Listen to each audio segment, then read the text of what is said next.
ଦମୟନ୍ତୀଙ୍କର ଶ୍ରୀ ସୁଦଶା ବ୍ରତ କଥା ଆରମ୍ଭ। ବନ୍ଦଇ ପରମା ଲକ୍ଷ୍ମୀ ଜଗତ ତାରିଣୀ, ସମୁଦ୍ର ମନ୍ଥନୁ ଜାତ ହୋଇଲୁ ତୁ ପୁଣି। ତେଣୁ କରି ନାମ ହେଲା ଲକ୍ଷ୍ମୀ ନାରାୟଣୀ, ବିଷ୍ଣୁଙ୍କ ଘରଣୀ ମାଗ ଅଟୁକ ମଳିନୀ। ଏଥୁ ଅନନ୍ତରେ ଦିନେ ଏମନ୍ତ ସମୟେ, ନାରଦ ମହର୍ଷି ଚ ଇନ୍ଦ୍ର ଭୁବନେ ବିଜୟେ। ଷଡ଼ ଅର୍ଘ୍ୟ ଦେଇ ଇନ୍ଦ୍ର ପାଦ ପୂଜା କଲେ, ବସିବା ନିମନ୍ତେ ଦିବ୍ୟ ଆସନେକ ଦେଲେ। ଇନ୍ଦ୍ର ଉବାଚ, କେବଳ ବ୍ରତ କଲେ କେବଳ ଫଳ ପାଇ, ଘରଣୀ ପୁତ୍ର ଦୁହିତା କେମନ୍ତେ ମିଳଇ। ଏହା ମୋତେ ସଂକ୍ଷେପିଣ କହିବା ଗୋସାଇଁ, ତବ ମୁଖ ଶୁଣିଲେ ପରତେ ଯିବି ମୁହିଁ। ନାରଦ ଉବାଚ, ଶୁଣ ଏବେ ଇନ୍ଦ୍ର ସେହି ବ୍ରତର ମହିମା, ଯହିଁରେ ସନ୍ତୋଷ ହନ୍ତି ମହାଲକ୍ଷ୍ମୀ ଉମା। ମର୍ତ୍ତ୍ୟମଣ୍ଡଳରେ ସାର ଅବନ୍ତୀ ନଗର, ତହିଁ ବିଷ୍ଣୁ ଜାତ ବୋଲି ଅଟେ ଦ୍ୱିଜବର। ତହିଁ ବିଷ୍ଣୁଙ୍କର ବୋଲି ଅଟେ ଦ୍ୱିଜବର, ତାହାର ଭାରିଜା ନାମ ଅଟେ ଲକ୍ଷ୍ମୀବତୀ। ସେ ବ୍ରାହ୍ମଣୀ ଲକ୍ଷ୍ମୀ ବ୍ରତ ସର୍ବଦା କରନ୍ତି, ଲକ୍ଷ୍ମୀଙ୍କର ଦୟା ଯେଣୁ ହେଲା ତା ଉପରେ। ଅଚଳା ସମ୍ପତ୍ତି ଭୋଗ କରେ ମର୍ତ୍ତ୍ୟପୁରେ। ଏଥୁ ଅନନ୍ତରେ ଇନ୍ଦ୍ର ଶୁଣ ମନ ଦେଇ, ଲକ୍ଷ୍ମୀଙ୍କର ବ୍ରତ ତୋତେ କହିବା ବୁଝାଇ। ମାଘ ମାସ ଶୁକ୍ଳ ପକ୍ଷ ଦଶମୀ ଗୁରୁବାର, ଶ୍ରୀ ସୁଦଶା ବ୍ରତ ଗୋଟି ପଡ଼େ ସେ ଦିନର। ସେହି ଦିନ ବ୍ରାହ୍ମଣୀ ଯେ ପ୍ରଭାତୁ ଉଠିଲା, ଏକ ବର୍ଣ୍ଣି ଗାଈର ଯେ ଗୋବର ଆଣିଲା। ସୁସଞ୍ଚ କରି ଘର ଦୁଆର ଲିପିଲା, ନଦୀରେ ସ୍ନାନ କରିଣ ଘରକୁ ଅଇଲା। ତଣ୍ଡୁଳ ବାଟିଣ ଝୋଟିଆ ବରଣ ଦେଲା, ଶ୍ରୀ ପରମ ଲକ୍ଷ୍ମୀଙ୍କୁ ଯେ ସୁମରଣା କଲା। ଦଶ ବର୍ଣ୍ଣ ମୁରୁଜରେ ପିତୁଳା ଲେଖିଲା, ଦଶ ଯେ ପାଖୁଡ଼ା କରି ପଦ୍ମକେ ରଖିଲା। ତହିଁର ଉପରେ ପୂର୍ଣ୍ଣ ଘଟକେ ସ୍ଥାପିଲା, ଘରେ ଘଟର ଉପରେ ଚିଉତ ଡାଳେକ ଥୋଇଲା। ନାରିକେଳ ଏକ ଗୋଟି ଘଟ ପରେ ଦେଲେ, ଦଶମୁଖୀ ଦୀପାବଳି ଜାଗର ଜାଳିଲେ। ଦଶ ଘିଅ ଧଳା ସୂତା ବ୍ରତକୁ ଭାଙ୍ଗିଲେ, ଚଉଁରୀ ନାମେଣ ବେତ ପାଖରେ ଥୋଇଲେ। ଦଶ ମୁଷ୍ଟି ତଣ୍ଡୁଳ ଯେ ଘଟ ପରେ ଦେଲେ, ବଦରୀ ଫଳ ଗୋଟିଏ ଆଣିଣ ଯେ ଦେଲେ। ଉପରେ ଚନ୍ଦ୍ରାତପ ଚାନ୍ଦୁଆ ଟାଣିଲେ, ଦଶ ମେଞ୍ଚା ହଳଦୀ ଯେ ପୂର୍ଣ୍ଣକୁମ୍ଭେ ଦେଲେ। ସିନ୍ଦୂରକ ଜ୍ୱଳ ନେଇ ଘଟ ପରେ ଦେଲେ, ଶ୍ରୀ ପରମା ଲକ୍ଷ୍ମୀଙ୍କୁ ଯେ ମନେ ସୁମରିଲେ। ଛେନାପଣା କଦଳୀ ଯେ ସରଘୃତ ଦେଲେ, ଦଶ ଗୋଟି ମଣ୍ଡା ଦେଇ ଆଗରେ ଥୋଇଲେ। କର୍ପୂରରେ ଯୁକ୍ତ କରି ଆଣିଣ ବାଢ଼ିଲେ, ନୈବେଦ୍ୟ ଦେଇ ପୁଣି କଥା ଯେ ଶୁଣିଲେ। ଶ୍ରୀ ମହାଲକ୍ଷ୍ମୀଙ୍କ ସେ ଯେ ସୁମରଣା କଲେ, ଲକ୍ଷ୍ମୀ ଦଶ ନାମ ଧରି ବ୍ରତେ ଗଣ୍ଠି ଦେଲେ। ପ୍ରଥମ ଗଣ୍ଠିର ନାମ ଲକ୍ଷ୍ମୀ ନାରାୟଣୀ, ଦ୍ୱିତୀୟ ଗଣ୍ଠିର ନାମ ହେଲା କମଳିନୀ, ତୃତୀୟ ଗଣ୍ଠିର ନାମ ଶ୍ରୀ ହରିହର ପ୍ରିୟା, ଚତୁର୍ଥ ଗଣ୍ଠିର ନାମ ଅଟେ ପଦ୍ମାଳୟା, ପଞ୍ଚମ ଗଣ୍ଠିର ନାମ ଅଟଇ କମଳା, ଷଷ୍ଠ ଗଣ୍ଠିର ନାମଟି ହୋଇଲା ଚଞ୍ଚଳା, ସପ୍ତମ ଗଣ୍ଠିର ନାମ ଅଟେ ବିଘ୍ନସେନୀ, ଅଷ୍ଟମ ଗଣ୍ଠିର ନାମ ସିନ୍ଦୂର ଦୁଲଣୀ, ନବମ ଗଣ୍ଠିର ନାମ ଦୁର୍ଗତି ନାଶିନୀ, ଦଶମ ଗଣ୍ଠିର ନାମ ବିଷ୍ଣୁ ପାଟରାଣୀ। ଦଶ ନାମ ଧରିଣ ଯେ ବ୍ରତେ ଗଣ୍ଠି ଦେଲେ। ଲକ୍ଷ୍ମୀ ନାରାୟଣ ବୋଲି ମନେ ସୁମରିଲେ। ସୂର୍ଯ୍ୟଙ୍କୁ ଯେ ଅର୍ଘ୍ୟ ଦେଇ ବନ୍ଦାପନା କଲେ। ନଦୀକୁ ଯେ ପାଣି କୁମ୍ଭେ ଆଣିବାକୁ ଗଲେ। ବ୍ରତ ହସ୍ତରୁ ଖସାଇ କୂଳରେ ରଖିଲେ। ଜଳ ଭିତରେ ଯାଇଣ ବ୍ରାହ୍ମଣୀ ପଶିଲେ। ମାଂସ ମେଞ୍ଚା ପ୍ରାୟ ପାଟ ବ୍ରତ ଦିଶୁଥିଲା। କାକା ଚିଲ ପକ୍ଷୀ ଝାମ୍ପ ଦେଇ ବେଗେ ଘେନି ଗଲା। ସେ ବ୍ରାହ୍ମଣ ଜଳ ଘେନି କୂଳକୁ ଅଇଲା। ବ୍ରତ ନ ଦେଖିଣ ସେଉ ବିସ୍ମୟ ହୋଇଲା। ଚାରି ଦିଗକୁ ବ୍ରାହ୍ମଣୀ ନିରେଖି ଚାହିଁଲା। ସେ ବ୍ରତକୁ ଚିଲ ଘେନି ଯାଉଛି ଦେଖିଲା। ଚିଲ ପଛେ ପଛେ ସେ ବ୍ରାହ୍ମଣୀ ଗୋଡ଼ାଇଲା। ସେ ଚିଲ ଯାଇଣ ଏକ ବନସ୍ତେ ପଶିଲା। ବ୍ରତ ନ ପାଇ ବ୍ରାହ୍ମଣୀ ବିକଳେ କାନ୍ଦିଲା। ଚିଲ ପକ୍ଷୀ ବନସ୍ତେ ଅଦୃଶ୍ୟ ହୋଇଗଲା। ଏଥୁ ଅନନ୍ତରେ ଇନ୍ଦ୍ର ଶୁଣ ବୋଇଲା। ମୃଗୟା ବିନୋଦେ ନଳ ବନସ୍ତକୁ ଗଲା।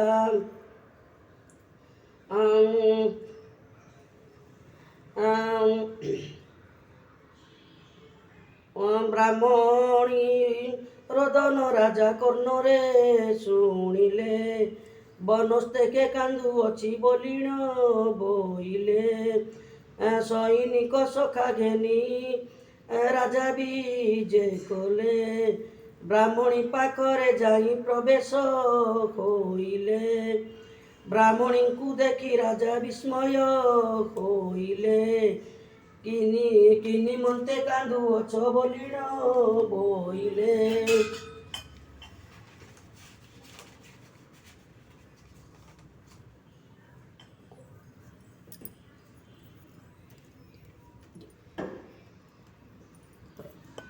ତାପରେ ଆଉ ଗୋଟେ କର, ଅଟକି ଗଲା ତ ଆଉ ଗୋଟେ ପେଜ କରିବା।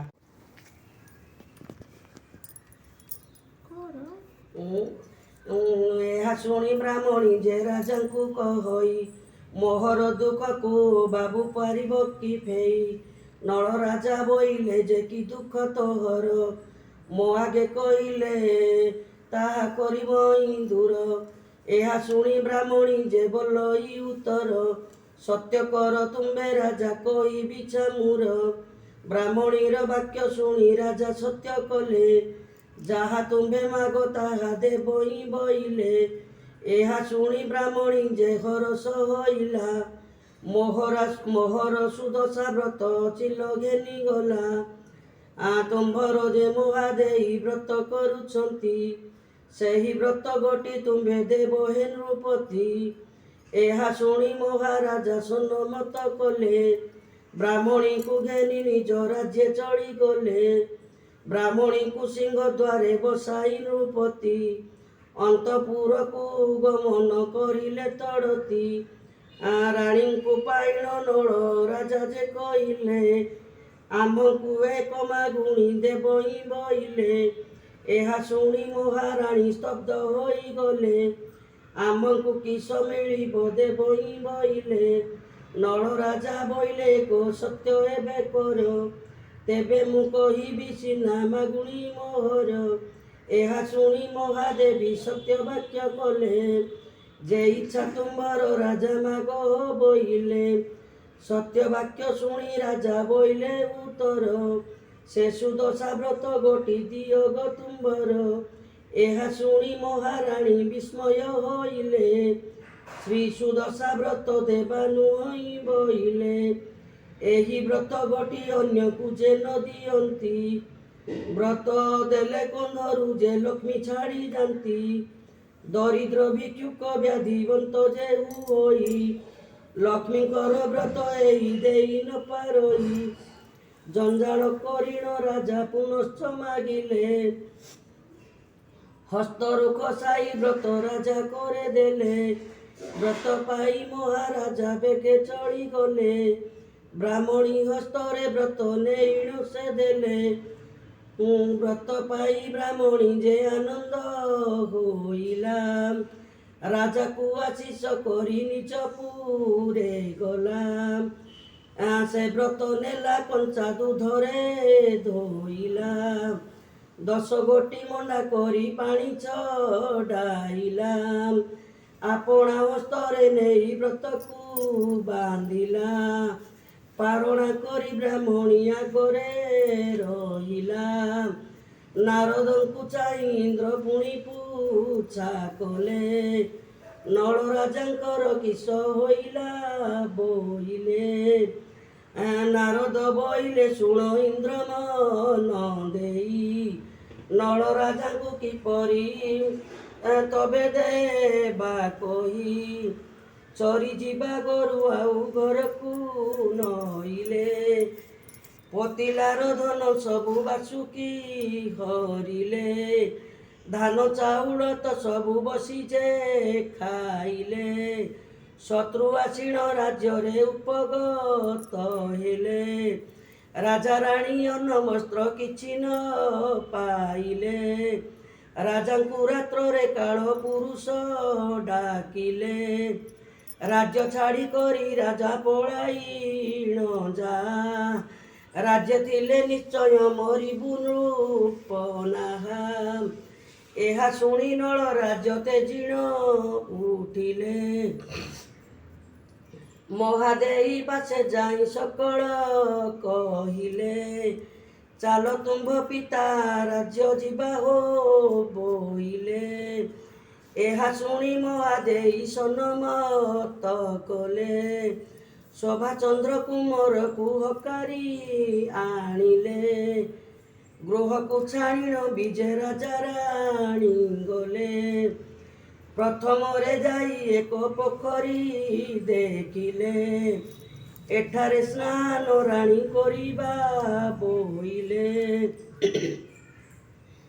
ଏଠାରେ ସ୍ନାନ କରି ଯେ କିସ କରିବା।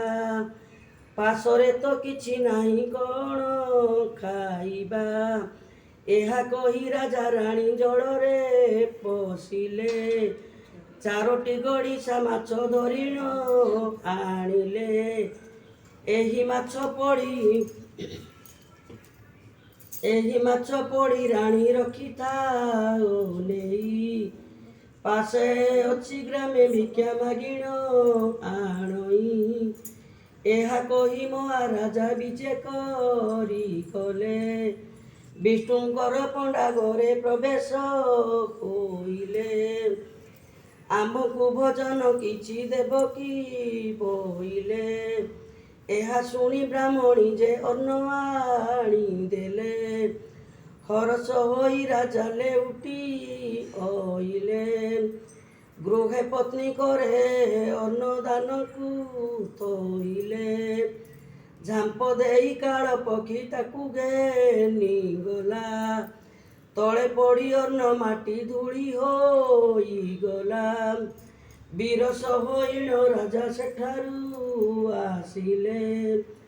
ଏହା ଦେଖି ରାଜା ରାଣୀ ସ୍ତମ୍ଭୀଭୂତ ହେଲେ। ଯେଉଁ ମାଛ ପୋଡ଼ି ରାଣୀ ରଖିଥିଲେ ନେଇ। ସେହି ମାଛ ଜୀବ ପାଇ ଜଳେ ଗଲା ଡେଇଁ। ଆଚମ୍ବିତ ହୋଇ ରାଣୀ କରେ କ୍ରନ୍ଦନ। ପାଶେ ଆଣି ମହାରାଜା ମିଳିଲେ ବହନ। ମହାରାଣୀ ବୋଲେ ଲକ୍ଷ୍ମୀ ଛାଡ଼ିଲେ ଆମ୍ଭଙ୍କୁ। ପୋଡ଼ା ମାଛ ଜୀବ ପାଇ ଡେଇଁଲେ ଜଳକୁ। ଏହା ଦେଖି ମହାରାଜା ବିସ୍ମୟ ହୋଇଲେ। ଚାଲ ଏଠା ବରୁ ରାଜା ବୋଲିଣ ବୋଇଲେ। ଏତେ କହି ରାଜା ରାଣୀ ବିଜେ କରି ଗଲେ। ବନସ୍ତ ଭିତରେ ଏକ ନଦୀ ଯେ ଦେଖିଲେ। ଶୋଭାଚନ୍ଦ୍ର କୁମରକୁ କୋଳରେ ଧଇଲେ। ନଦୀ ପାର ହୋଇ ରାଜା ରାଣୀ ଯାଉଥିଲେ। ଏମନ୍ତ ସମୟେ ଏକ କୁମ୍ଭୀର ମିଳିଲା, ଶୋଭାଚନ୍ଦ୍ର କୁମରକୁ ତଡ଼ତି ଗିଳିଲା। ଏହା ଦେଖି ରାଜା ରାଣୀ ବେଗେ ପଳାଇଲେ, କାନ୍ଦି କାନ୍ଦି ଯାଇଣ ସେ ବନସ୍ତେ ପଶିଲେ। ଭଙ୍ଗା ମନ୍ଦିର ଗୋଟାଏ ସେଠାରେ ଦେଖିଲେ, ରାଜା ରାଣୀ ସେ ମନ୍ଦିର ଭିତରେ ରହିଲେ। ଅଳଙ୍କାର ଖୋଲି ରାଣୀ ଅଞ୍ଚଳେ ବାନ୍ଧିଲେ, ସେହିଠାରେ ରାଜା ରାଣୀ ଶ୍ରମେ ନିଦ୍ରା ଗଲେ। ସେ ମନ୍ଦିର କାନ୍ଥେ ଚିତ୍ର ମୟୂର ଯେ ଥିଲା, ରାଣୀ ଅଳଙ୍କାର ମାନ ସବୁ ଗିଳି ଦେଲା। ରାଣୀଙ୍କ ନୟନେ କାଳ ନିଦ୍ରା ଯେ ଗାରିଲା, ରାଣୀଙ୍କୁ ଛାଡ଼ିଣ ରାଜା ତହୁଁ ପଳାଇଲା। ସେଠା ବରୁଣଳ ରାଜା ଭ୍ରମି ଭ୍ରମି ଗଲେ, ଭୀମ ରାଜା ରାଜ୍ୟେ ଯାଇ ପ୍ରବେଶ ହୋଇଲେ। ଭୀମ ରାଜା ଆଗରେ ଯେ ଜଣାଇଲେ ଯାଇ, ଆମ୍ଭଙ୍କୁ ରଖ ହୋ ରାଜା କିଛି ପଣ ଦେଇ। କେଉଁ ଦେଶ ଘର ପୁଣି କେଉଁ ଜାତି ପୁଣ, କେଉଁ କେଉଁ ବିଦ୍ୟାମାନ କରିଛ ସାଧନ। ନଳ ରାଜାଙ୍କର ସୁପକାର ଥିଲି ମୁହିଁ, ଗୌରୀ ସଉରୀ ବିଧି ରାନ୍ଧଣା ଜାଣଇ। ଏହା ଶୁଣି ଭୀମ ରାଜା ହରଷ ହୋଇଲେ, ଆମ୍ଭ ସୁପକାର ହୋଇଥାଅ ଏ ବୋଇଲେ। ଆଜ୍ଞା ପାଇ ନଳ ରାଜା ସନମତ କଲେ, ରୋଷେଇ ଶାଳରେ ଯାଇ ପ୍ରବେଶ ହୋଇଲେ। ରାତ୍ର ପାଇବାରୁ ରାଣୀ ନିଦ୍ରାରୁ ଉଠିଲେ, ରାଜାଙ୍କୁ ନ ଦେଖି ରାଣୀ ଡାକ ଚାରି ଦେଲେ। ରାଜାଙ୍କୁ ନ ପାଇ ରାଣୀ କାନ୍ଦି କାନ୍ଦି ଗଲେ, ଛନ ଛନ ହୋଇ ସେ ସ୍ଥାନରୁ ଚଳିଗଲେ। ବାଟେ ବାଟ ଯେ ପଚାରି ପଚାରିଣ ଗଲା, ଭୀମ ରାଜା ରାଜ୍ୟେ ଯାଇ ପ୍ରବେଶ ହୋଇଲା। ଭୀମସେନ ଅନ୍ତପୁରେ ଯାଇଣ ମିଳିଲା, ଲକ୍ଷ୍ମୀଙ୍କ ମାୟାରୁ ନିଜ ମାତା ନ ଚିହ୍ନିଲା। ଦମୟନ୍ତୀ କହନ୍ତି ଯେ ମହାଦେଇ ପାଶ, ଭାତ ଲୁଗା ଦେଇ ରଖ ତୁମ୍ଭର ଉଆସ। ନଳ ରାଜାଙ୍କର ଦାସୀ ହୋଇଥିଲି ମୁହିଁ, କର୍ମ ଅଭାବରୁ ମୁହିଁ ସେଠାରୁ ଆସଇ।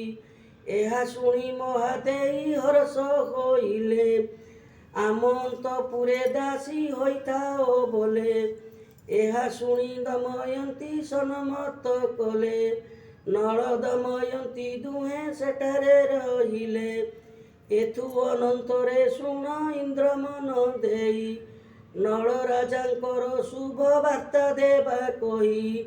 ଭାଦ୍ର ମାସ ଶୁକ୍ଳ ପକ୍ଷ ଦଶମୀ ଗୁରୁବାର, ସୁଦଶା ବ୍ରତ ଗୋଟି ପଡ଼େ ସେ ଦିନର। ପାଟ ଜ୍ୟୋତିଷ ଯାଇଣ ରାଜାଙ୍କୁ କହିଲା, କାଲିଠୁ ସୁଦଶା ବ୍ରତ ପଡ଼ୁଛି ବୋଇଲା। ଜ୍ୟୋତିଷଙ୍କୁ ଧନ ରତ୍ନ ଦେଇ ବିଦା କଲେ, ଦାସୀମାନଙ୍କୁ ଡାକିଣ ବୁଝାଇ କହିଲେ। ପ୍ରଭାତରୁ ଉଠି ଦାସୀମାନେ ଚଳିଗଲେ, ଏକ ବର୍ଣ୍ଣି ଗାଈର ଯେ ଗୋବର ଆଣିଲେ। ସୁସଞ୍ଚ କରିଣ ଘର ଦୁଆର ଲିପିଲେ, ନଦୀରେ ସ୍ନାନ କରିଣ ଘରକୁ ଆସିଲେ।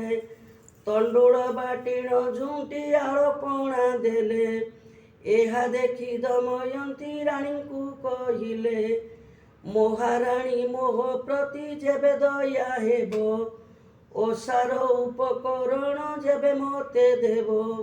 ଶ୍ରୀ ସୁଦଶା ବ୍ରତଟିକୁ କରନ୍ତି କହିଲେ, ଏହା ଶୁଣି ମହାଦେଇ ସନ୍ତୋଷ ହୋଇଲେ।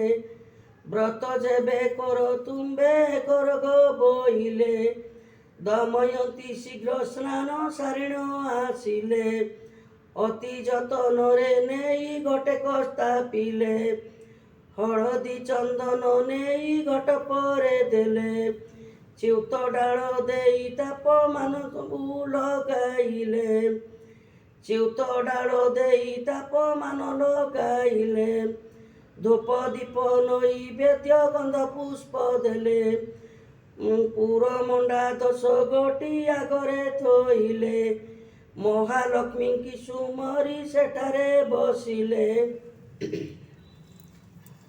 ଲକ୍ଷ୍ମୀଙ୍କର 10 ନାମ କରି ବ୍ରତ ଗଣ୍ଠି ଦେଲେ। ଲକ୍ଷ୍ମୀ 10 ନାମ ଧରି ବ୍ରତେ ଗଣ୍ଠି ଦେଲେ। ଆସ ଆସ ମହାଲକ୍ଷ୍ମୀ ବୋଲି ସୁମରିଲେ। ପ୍ରଥମ ଗଣ୍ଠିର ନାମ ଲକ୍ଷ୍ମୀ ନାରାୟଣୀ।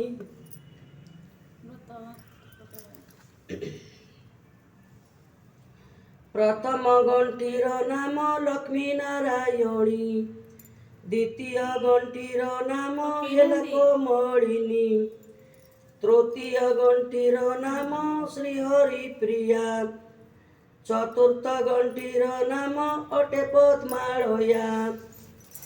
ପଞ୍ଚମ ଗଣ୍ଠିର ନାମ ଅଟଇ ଚଞ୍ଚଳା। ଷଷ୍ଠ ଗଣ୍ଠିର ନାମଟି ହଇଲା ବିମଳା। ସପ୍ତମ ଗଣ୍ଠିର ନାମ ଅଟେ ବିଘ୍ନସେନୀ। ଅଷ୍ଟମ ଗଣ୍ଠିର ନାମ ସିନ୍ଦୁର ଦୁଲଣୀ। ନବମ ଗଣ୍ଠିର ନାମ ଦୁର୍ଗତି ନାଶିନୀ। ଦଶମ ଗଣ୍ଠିର ନାମ ବିଷ୍ଣୁ ପାଟରାଣୀ। ଲକ୍ଷ୍ମୀ 10 ନାମ ଧରି ବ୍ରତେ ଗଣ୍ଠି ଦେଲେ। ମହାଲକ୍ଷ୍ମୀଙ୍କୁ ମନେ ସୁମରଣା କଲେ। ହେ ପରମା ଲକ୍ଷ୍ମୀ ମୋତେ ଅନୁଗ୍ରହ ହେଉ। ପୁତ୍ର ଗେରସ୍ତ ଆବର ରାଜ୍ୟ ପ୍ରାପ୍ତ ହେଉ। ଏମନ୍ତ ଭାବନା କରି ମନେ ସୁମରିଲେ। ପ୍ରସନ୍ନ ହୋଇଣ ଲକ୍ଷ୍ମୀ ରାଣୀଙ୍କୁ କହିଲେ, ଯାହା ତୋର ପୁଅ ସ୍ୱାମୀ ପ୍ରାପ୍ତ ହୋଇବେ। ତୋର ହସ୍ତେ ଶତ୍ରୁମାନେ ନିପାତ ହୋଇବେ। ନଳ ରାଜାଙ୍କୁ ଯେ ଲକ୍ଷ୍ମୀ ସହାୟ ହୋଇଲେ। ଏଣେ ନଳ ରାଜାଙ୍କର ମନ୍ତ୍ରୀ ବିଚାରିଲେ, ଆମ୍ଭର ଯେ ମହାରାଜା କେଣେ ଚଳିଗଲେ। ରାଜ୍ୟରେ କାହାକୁ ରାଜା କରିବା ବୋଇଲେ। ଏହା ଶୁଣି କେହି ବୋଲେ ହେବି ମୁଁ ରାଜନ। ଏହା ଶୁଣି କେହି ବୋଲେ ହେବି ମୁଁ ରାଜନ। ଆଉ କେହି ବୋଲେ ମୁଇଁ ହେବି ନୃପରାଣ। ଏହିପରି ପରସ୍ପର କରି ଲୋକ ଗୋଳ। ତହିଁ ସୁବୁଦ୍ଧି ନାମେକ ଥିଲା ମନ୍ତ୍ରୀ ବର। ମନ୍ତ୍ରୀ କହେ ଆମ୍ଭ ରାଜା କେଉଁଠି ଅଛନ୍ତି। ଆଉ ଜଣେ କେଉଁ ପରି ହୋଇବ ନୃପତି। ମନ୍ତ୍ରୀ ବୋଲେ ଶୁଣ ସର୍ବେ ମୋହର ବିଚାର। ପାଟ ହସ୍ତିକୁ ମଣ୍ଡିଣ ଛାଡ଼ିବା ସତ୍ୱର। ସୁବର୍ଣ୍ଣ କଳସେ ଗଙ୍ଗା ଜଳ ଶିରେ ଦେଇ। ଛାଡ଼ିଦେବା ଯାହା ପରେ ଢାଳିବ ସେ ସେଇ। ତାହାକୁ ରାଜ୍ୟରେ ରାଜା କରିବାଟି ଜାଣ। ପାଟ ହସ୍ତି ମଣ୍ଡି ଛାଡ଼ିଦେଲେ ତତ୍କ୍ଷଣ। ମନ୍ତ୍ରୀ ପୁରୋହିତ ସହ ସକଳ ଚଳିଲେ। ରାଜ୍ୟର ପରଜା ବୃନ୍ଦ ସର୍ବେ ଗୋଡ଼ାଇଲେ। ନିଜ ଇଚ୍ଛା ମତେ ହସ୍ତି ଦ୍ରୁତଗାମ ହୋଇ। ଭୀମ ରାଜା ରାଜ୍ୟେ ଯାଇ ପ୍ରବେଶିଲା ଯାଇ। ପାଟ ହସ୍ତି ଯାଇ ନଳ ରାଜାଙ୍କୁ ଭେଟିଲା। ସୁବର୍ଣ୍ଣ କଳସୀ ଜଳ ଶିରରେ ଢାଳିଲା। ରାଜାଙ୍କୁ ନେଇଣ ହସ୍ତି ପୃଷ୍ଠେ ବସାଇଲେ। ଜୟ ନଳ ରାଜା ବୋଲି ଜୟ ନଳ ରାଜା ବୋଲି ଉଚ୍ଚ ଡାକ ଦେଲେ। ସେ ନଗରରେ ନର ନାରୀ ମାନେ ଦେଖୁଥିଲେ। ରାଜାଙ୍କ ଆଗରେ ଯାଇ ସମସ୍ତ କହିଲେ, ଗୁପ୍ତେ ନଳ ରାଜା ସୁପକାର ପଣେ ଥିଲେ। ଏତିଥିବା ଯାଏ ତାଙ୍କୁ କେହି ନ ଚିହ୍ନିଲେ। ତାଙ୍କର ରାଜ୍ୟ ପାତ୍ର ମନ୍ତ୍ରୀ ସମସ୍ତେ ହୋଇଲେ। ନଳ ରାଜାଙ୍କୁ ଅସ୍ଥିର ପୃଷ୍ଠେ ବସାଇଲେ। ଏହା ଶୁଣି ଭୀମ ରାଜା ହରଷ ହୋଇଲେ। ନଳ ରାଜାଙ୍କୁ ଗୌରବ ଘେନି କରିଗଲେ। ଅନ୍ତପୁରେ ରାଣୀ ଦମୟନ୍ତୀକୁ ଚିହ୍ନିଲେ। ଏତ ଆମ ଦମୟନ୍ତୀ ଦୁହିତା ବୋଇଲେ। କି ନିମନ୍ତେ ଆସି ଏଠି ଗୁପତେ ରହିଲ। କି ନିମନ୍ତେ ବିରୂପ ରୂପ ହୋଇଥିଲ। ଦମୟନ୍ତୀ ଏହା ଶୁଣି ବୁଝାଇ କହିଲେ, ଲକ୍ଷ୍ମୀଙ୍କର ଦ୍ରୋହ କରିବାରୁ ରାଜ୍ୟେ ଲକ୍ଷ୍ମୀ ଦ୍ରୋହ କରିବାରୁ ରାଜ୍ୟ ତଡ଼ାଇଲେ। ବନସ୍ତ ମଧ୍ୟରେ ଶୋଭାଚନ୍ଦ୍ରକୁ ହରାଇ ମୋତେ ଛାଡ଼ି କରି ରାଜା ଗଲେ ପଳାଇ। ଏହା ଶୁଣି ମହାଦେଇ ରାଜାଙ୍କୁ କହନ୍ତି, ଆମ୍ଭ ଗୃହେ ଦମୟନ୍ତୀ ଝିଅ ରହିଛନ୍ତି। ଭୀମ ରାଜା କହନ୍ତି ଯେ ନଳ ଆସିଛନ୍ତି। ଏହା ଦେଖି ରାଜା ରାଣୀ ହରଷ ହୁଅନ୍ତି। ଏହା ଦେଖି ରାଜା ରାଣୀ ହରଷ ହୁଅନ୍ତି। ଦମୟନ୍ତୀକୁ ଧରିଣ ନଳ ପାଶେ ଗଲେ। ଦମୟନ୍ତୀକୁ ଦେଖିଣ ନଳ ଖୁସି ହେଲେ। ରାଜା ରାଣୀଙ୍କର ପାଦ ତଳେ ପଡ଼ିଲେ। ମନବାଞ୍ଛା ପୂର୍ଣ୍ଣ ହେଉ ବୋଲିଣ ବୋଇଲେ। କିଛି ଦିନ ନଳ ପୁଣି ସେଠାରେ ରହିଲେ। ଏହା ଦେଖି ରାଜା ରାଣୀ ହରଷ ହୋଇଲେ। ରାଜାଙ୍କ ଅଗ୍ରତେ ଯାଇ ନଳ ଜଣାଇଲେ, ନିଜ ରାଜ୍ୟକୁ ଚଳିବୁ ଆଜ୍ଞା ତୁମ୍ଭେ ଦେଲେ। ବିଧି ମତେ ସମ୍ମାନ ନଳ ରାଜାଙ୍କୁ କରିଲେ।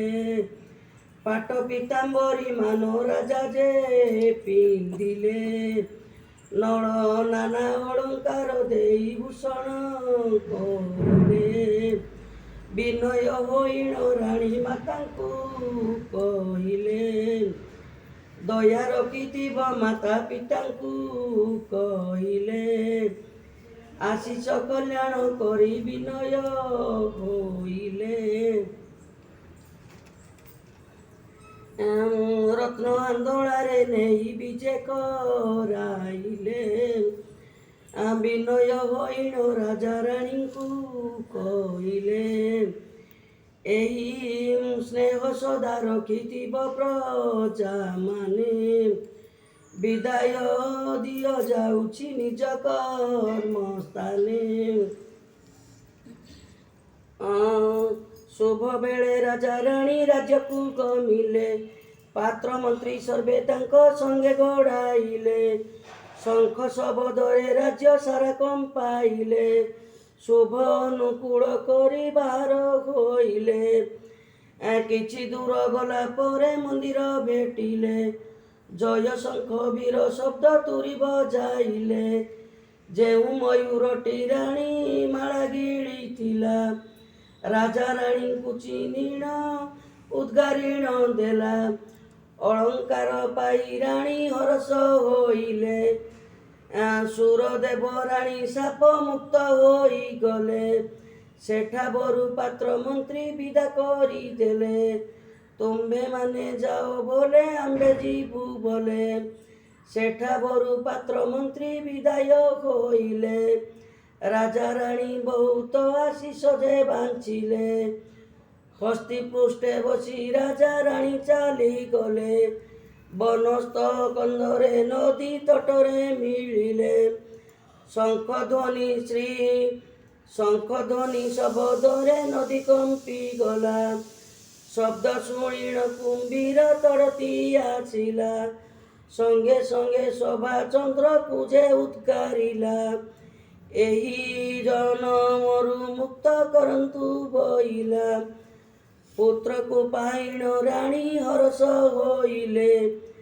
ସୁରଦେବ ରାଜ୍ୟ ସାପୁ ମୁକ୍ତ ହୁଅ ଭଲେ। ଶୋଭାଚନ୍ଦ୍ରକୁ ନେଇଣ ପଡ଼େ ବସାଇଲେ। ସେଠା ବରୁ ରାଜା ରାଣୀ ମନ୍ଦିରେ ଚଳିଲେ। ମହାଲକ୍ଷ୍ମୀ ନଳକୁ ଯେ ସୁଦୟା କରିଲେ। ଦେବତା ମାନଙ୍କୁ ଡାକି ତଉଁ ଆଜ୍ଞା ଦେଲେ। ରାଜାର ଭଣ୍ଡାର ସର୍ବ ପୂର୍ଣ୍ଣ କରି ଆସ।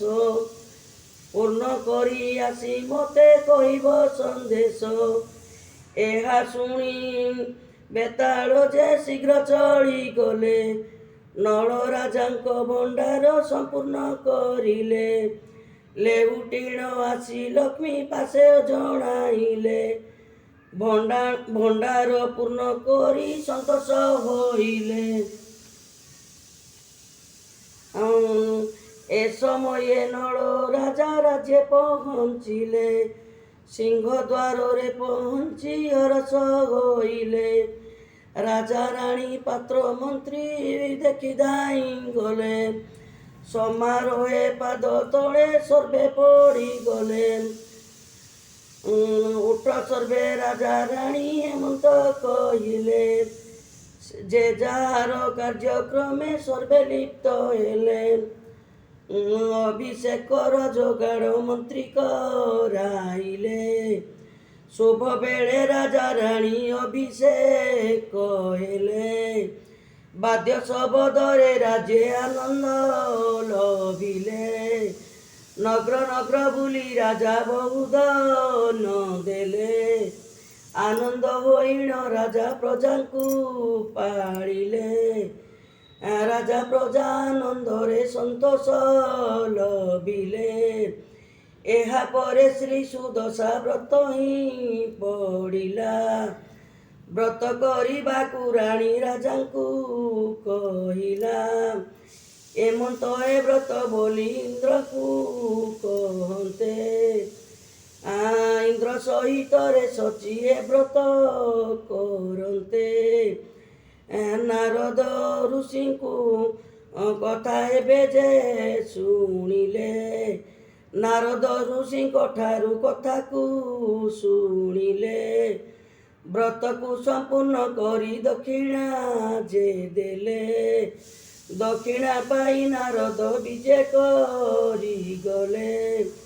ଏ ବିଧିରେ ନର ନାରୀ ଲକ୍ଷ୍ମୀ ବ୍ରତ କଲେ।